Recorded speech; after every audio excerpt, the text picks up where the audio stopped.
Jim. Cowboys-Vikings. Cowboys-Vikings is going to be a fun one. I'm looking at the Dallas Cowboys. And for me, obviously, the Vikings, they're the ones coming off the win. The Cowboys fell short. But it's more than that for me because this Cowboys team, they missed Dak Prescott for a while. Cooper Rush was in there. And they found their recipe for winning games. It was running the football and playing really good defense. They ran the ball well versus Green Bay.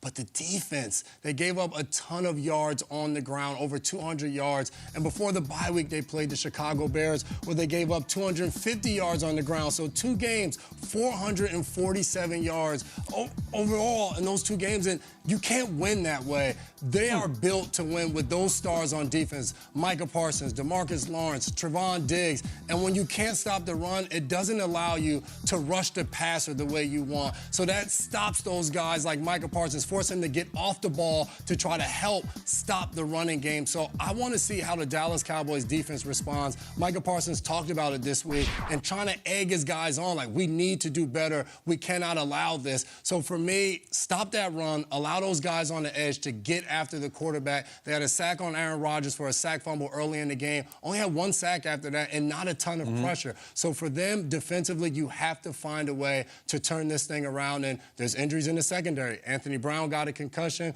We already know Jordan Lewis is out for the rest of the year with a Liz Frank injury. So guys are going to have to step up, and they didn't do that this past Sunday. 3 passes of over 30 yards killed them in the air as well. Jamie, national TV game, CBS, Nance and Romo on the call, 4:30 window, no other major game in that window.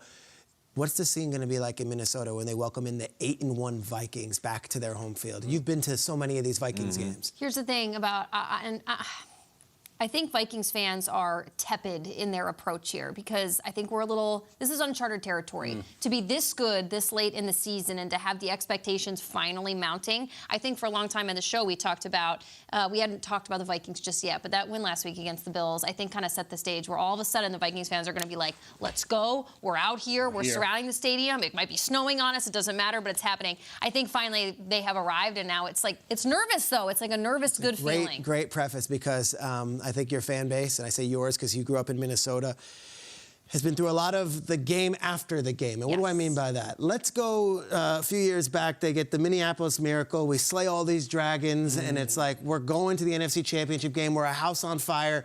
They go to Philly the very next week, and it's, LeGarrette Blount running all over their faces, and it's right after a Kyle Rudolph touchdown. It's all Eagles. And it's like, well, we got to the NFC Championship game, and once you got there, flea flicker to Torrey Smith, the whole thing. We remember the Minneapolis Miracle. That was a divisional round game. Yeah. And that game was great and all, and it was an amazing win, but the very next week, they laid an egg. All right. A couple years later, Kirk Cousins, who can't win a big game for his life, everyone tells you that, goes into New Orleans, the toughest place to play, and beats the Saints in a playoff game, and everyone celebrates. Well, Cousins slayed the dragon. Very next week, the Niners ran the ball all over the Vikings. Jimmy Garoppolo is hitting everybody. They're just scoring. Blowout. The game after the game, blowout. So I bring it to this week, where I think this Vikings win over the Bills on Sunday was one of the biggest Vikings wins in a decade. Usually those games go the other way. They fall for the other team, and usually the Vikings find a way to lose those games. Instead, they came back from 17 points on the road, got the lucky bounces, had crazy things happen to the other team, and then sealed the deal and put it away with great defense at the end. Don't drop the ball in the game after the game here. Everyone's going to be watching. The fan base is frothing right now for this team. Don't let Micah Parsons blow up your dreams. Don't let Dak throw for 350 yards on this defense after the performance he just had against Josh Allen. To me, I'm fascinated to see how the Vikings respond because, yes, new coach, new GM, a lot of new faces, but there is still that logo. And that logo often fails in the game after the game. Erase another narrative. Come on, go win that game after But the chains are funny, the thing. Chains are great. That's all good for the mojo. That's really nice to see in October and November.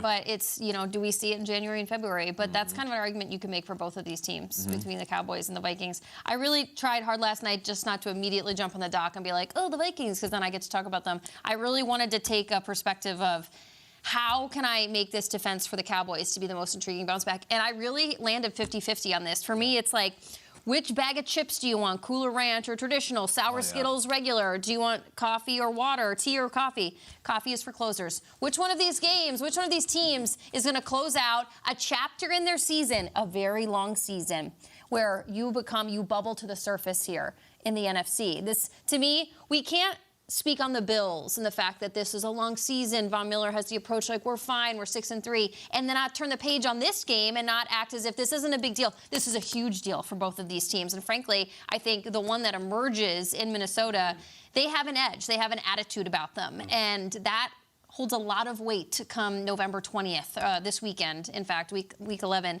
I cannot decide, my point, I cannot decide between these two what the intrigue is going to be and how they can defend here, because this is what they're staring down here. Vikings can't have the game after the game. The Cowboys, ad nauseum, we have talked about their postseason challenges, and that's putting it nicely. But the point is, over the last 10 years, they've made it to the postseason, these two guys, 7 times collectively, and they've only won 4 games. They cannot carry the weight all the way to a divisional game. They can't carry the weight to a Super Bowl. What is the franchise definition going to be for either of these teams this season? I cannot decide. It's tough. They have so much in common. And I was just thinking for Minnesota, the Philadelphia loss has got to fire you up. Like, let's go get the 1 seed. Let's have the playoffs go through us. But for me, it goes through the Cowboys. Interesting time right now for Dak Prescott. Very interesting.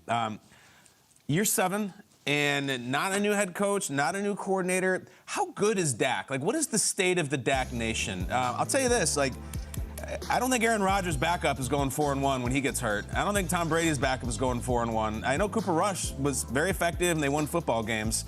I just think, Jason was talking about this defensive back for the Packers, Rudy Ford, and we're showing these interceptions he has, and I'm watching him hype Rudy Ford, and I'm like, geez, Dak was really bad against the Packers. Like, they're just awful interceptions. Like, what was Dak doing? And you finally had this day, Jay, where Micah Parsons wasn't the wrecker of worlds, and it's like, Dak, can you pick us up? You got a 14-point lead. Why don't you put this thing away? Either hand off or don't turn it over. So I bring it to the argument. Let's look at the NFC quarterbacks. And you got the old guard, and Brady and Rodgers and Stafford are kind of on the way out. And then you got some of the younger guys and some of Dak's class. The old argument about you got to win a game right now. Right now. And your life depends on it, or you bet on it, or whatever the hell. Do you want to have Dak Prescott as your quarterback this Sunday, or would you rather have Jalen Hurts? Jalen Hurts looks really good. Would you rather have Dak Prescott, or do you want to have Geno Smith? How about Kirk Cousins? How about Justin Fields? Would you rather have him out there than Dak? In none of those cases am I like, oh, no, Dak. I just can't get there yet. Not this season. It's been a weird season. Hurt, wins above replacement wasn't great, and then you finally have this big game, and it's the most watched game of the year in the late window. Up 14 in the fourth quarter. Up 14, and you're at Lambeau, and it's like, let's take this thing. Let's Dak have a moment. He didn't. And so now if you go and you lose to Kirk Cousins, who allegedly can't win any big games, now it's another bad reflection on you. So I just am not sure where we are on Dak, you the viewer, or we as a show, about like, Dak's the man, Dak's can win the play. I just don't know yet. Yeah, if you do the rankings of the quarterbacks, I have no idea where you put the whole league? Yeah, I have no idea where you put Dak. Yeah. 13. Consistent. I don't know. Not top 10. Yeah. Right? Consistent, but still not. But my question, like you brought up Cooper Rush as well. Sure. The Cowboys threw the ball 46 times. Yeah, that's weird. When Cooper Rush was in there, they weren't throwing the ball that much. So some of it is just like, why are we changing the recipe that got us to where we are? I don't think it was Kellen Moore's best game, especially in the second half. It's interesting that both of these quarterbacks, I think, whenever you get into the argument with somebody, people always throw the stats at you. And like that applies to both Kirk Cousins and Dak Prescott. But like the feel, like when you go to rank a quarterback, it's not just statistically. It's like you have a feel for the guy that you want when you're up 14 in the fourth quarter, who can put it away. There's that it factor. The it factor, the competitive, Can I edgy. make one more point here? Yes. This is the game on Sunday. It's a huge game. Both these teams have a really quick turnaround and play on Thanksgiving. The Cowboys host the Giants. The Vikings have to go to New England. So you've got now, in the next 10 days, 2 monster games for both these teams. To your point, the quarterbacks don't have a ton of history of saying, hey, come on my back. I got you. Let's lead it. Let's go. Usually get 1 of 2 or 0 for 2 from these quarterbacks. Let's see what they can do in these big games. And, gosh, what a test for those head coaches, too. First time Kevin O'Connell and Mike McCarthy, like, can you bounce back from an emotional loss for him? Oh, man. Big game. Wait, is that a new we? That's a new we with that game. Whew. Love it.